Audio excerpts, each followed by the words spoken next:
फरीदाबाद से आशा मित्तल जी के साथ। Asha ji hi, good afternoon ma'am. Good afternoon. क्या करते हो फरीदाबाद में आशा मैम? मैं इन्वेस्टर हूँ सर, हाउस वाइफ हूँ। और कब से और इन्वेस्ट कर रहे हो? हो गए मुझे 10-12 साल हो गए और हैं। खुद ही डिसाइड कर रहे हो अपने स्टॉक, खुद ही करते हो सब हाँ, स्टडीज? खुद भी देखती हूँ सर, और उसके साथ जैसे न्यूज़ बेस्ड जो होते हैं, हाँ, तो उनके फंडामेंटल्स चेक करके और उसके अकॉर्डिंग मैं इन्वेस्ट करती हूँ। बिल्कुल ठीक है। वो आपकी शॉर्ट लिस्टिंग का तरीका हो गया, खबर जहां आई उसके फंडामेंटल टटोले और फिर डिसाइड किया, ठीक है। यस। और 10 साल कैसे रहे शेयर बाजार में? फरीदाबाद खूब पैसा आया? हाँ, अच्छा रहा। बढ़िया रहा। आशा मैम, पहला सवाल। सर मेरा पहला सवाल है कि नेक्टर लाइफ साइंस के अंदर मैंने 200 शेयर लिया हुआ है एट द रेट 18 रुपीज। तो उसका क्या फ्यूचर लग रहा है? नेक्टर लाइफ, इसमें कभी खबर आई थी, उसके बाद आपने फंडामेंटल टटोले थे, ऐसा था क्या? हाँ, इसका सर एक्चुअली मैंने देखा था कि लाइफ साइंस के ऊपर है, तो हाँ। उसके बेस के ऊपर मैंने इसके अंदर इन्वेस्ट किया था। एक्चुअली मैंने काफी इन्वेस्ट किया था, लेकिन अभी 44 का रेट आया था तो मैं निकल गई थी। अभी मेरे पास केवल 200 शेयर बचे हुए हैं। तो just I want to know कि भी मैं इसको होल्ड रखूं या मैं इसमें से निकल जाऊं। यार पता नहीं, जो भी लॉजिक लगाया आपने आपने भाव भी सही पकड़े। 18 मतलब ऑलमोस्ट साल के लोज पे पकड़ा। 44 मतलब ऑलमोस्ट साल के हाईस पे माल छोड़ भी दिया। 200 स्टॉक रह गए और एक माइक्रो कैप पे बेट किया था। पे ऑफ तो कर रहा है बढ़िया। अविनाश जी, ट्रैक करते हो क्या नेक्टर लाइफ साइंसेज आप? मैम को बढ़िया 18 रुपए में खरीदे। हालांकि क्वांटिटी अब ज्यादा बची नहीं है, लेकिन मुनाफा बांधना है, रखे रहना है, क्या करना है इसमें? नहीं, इनफैक्ट आशीष, पहली बात तो मैं इनको कॉन्ग्रेचुलेट करूंगा कि बहुत अच्छा प्राइस पे इन्होंने एंटर किया है। देखिए, ये कंपनी बेसिकली लाइफस्टाइल नाम पे मत जाइए, बेसिकली बल्क ड्रग्स और छोटी फार्मा कंपनी है। और मुझे लग रहा है कि देखिए, इनका जो बाइंग प्राइस है यहाँ से 18 से ऑलमोस्ट 34-35 रुपया हो चुका है। तो पहले भी इन्होंने ये स्टॉक निकाला है। मैं इनको यही कहूंगा कि अभी जो मुनाफा बन रहा है वो बांध के कोई दूसरे ग्रोथ स्टॉक में पैसा लगाइए, क्योंकि ये कंपनियां मेरे ख्याल से एक बार डबल होने के बाद थोड़ा सा प्लेटोइश हो जाती है। और ओवरऑल अगर फार्मा सेक्टर की बात करें तो ये बहुत ही लो वैल्यू एडेड वाली कंपनी है। बट आपका अच्छा नसीब है कि आपने ऐसी कंपनी में भी बहुत अच्छा ऑलमोस्ट 100% रिटर्न कमाया है। तो ये निकाल के अगर आप कोई बैंकिंग स्टॉक में, जैसे फेडरल बैंक है, आईडीएफसी फर्स्ट बैंक है, जहां पे हमको लग रहा है कि यहाँ से भी 15-20% की अपसाइड आपको साल भर में मिल सकती है।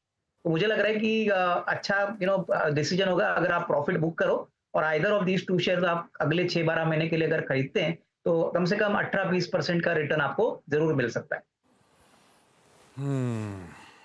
अच्छा, ये एज्यूम कर रहा हूं ये अपनी फाइनल पिक्स नहीं है, ये ऐसे ही आपने अभी बातचीत में बताया है ना?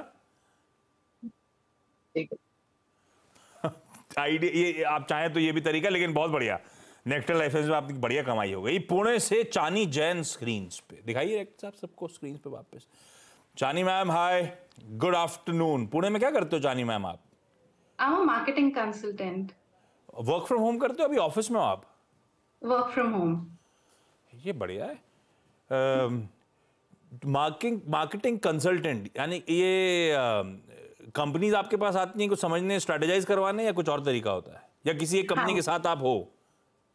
नहीं, हम लोग डिफरेंट कंपनीज के साथ काम करते हैं and we make sure that their business increases, the revenue increases. We employ the right marketing strategies for them. अरे वाह। चानी मैम, कब से शेयर बाजार में इन्वेस्टेड हो? खुद ही डिसाइड कर रहे हो कौन सा स्टॉक लेना होता है, या? जी, मुझे 10 years हो गए आशीष जी, और मैं खुद ही से रिसर्च करके और डिसाइड करती हूँ। और स्टॉक क्वेरी कौन सी है मैम आज की? Sir, this is a very common stock. So I am holding Suzlon Energy. I have 27,000 shares at 30 rupees. अरे वाह, बड़ा एग्रेसिव बेट कर डाला आपने। और सुजलॉन खुद ही डिसाइड किया था, या इसका हाँ, मार्केटिंग का काम भी आपके पास आया था? नहीं सर, मैंने खुद ही से इन्वेस्ट किया था। और एक्चुअली मेरे पास पहले 40,000 शेयर्स थे at 20 average, but then I sold half of them and now I am left with 27,000 shares. खुद ही से रिसर्च करके, थोड़ा फ्यूचर पर्सपेक्टिव देख के, रिन्यूएबल एनर्जी सोच के किया है इन्वेस्टमेंट। बहुत ही बढ़िया। और अच्छी खासी क्वांटिटी कन्विक्शन के साथ उतरे आप इस स्टॉक में। बढ़िया कमाई भी हो चुकी है और अभी भी बढ़िया गेन्स के साथ बैठे हो। खैर अविनाश जी, हम ये इनके थ्रू, इन्होंने सही कहा चानी मैम ने, सब रिटेल का सवाल रहता है सुज़लॉन रिलेटेड, तो उन सबकी क्वेरीज भी एड्रेस करा लेता हूँ।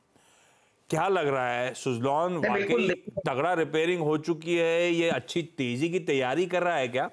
मैं एग्जाम्पल साइड, अच्छा ये बात अलग है कि विंड पावर में इनका दबदबा है, जिस तरह का केपेक्स कर रहे हैं और सॉलिडिफाई कर रहे होंगे अपने आने वाले सालों में पोजीशन, पर सुज़लॉन ने बहुत झटके दिए हुए हैं हमको। कितना भरोसा लौटना चाहिए, कितना भरोसा आपका बना हुआ है एज अ रिसर्च एनालिस्ट?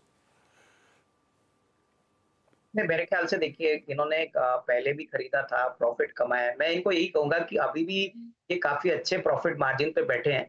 अगर ये बड़ा मुनाफा मान के चल रही है तो मैं समझता हूँ कि देखिए 12 से 15 महीने में 50 रुपए का एक नियर टर्म का टारगेट बन सकता है।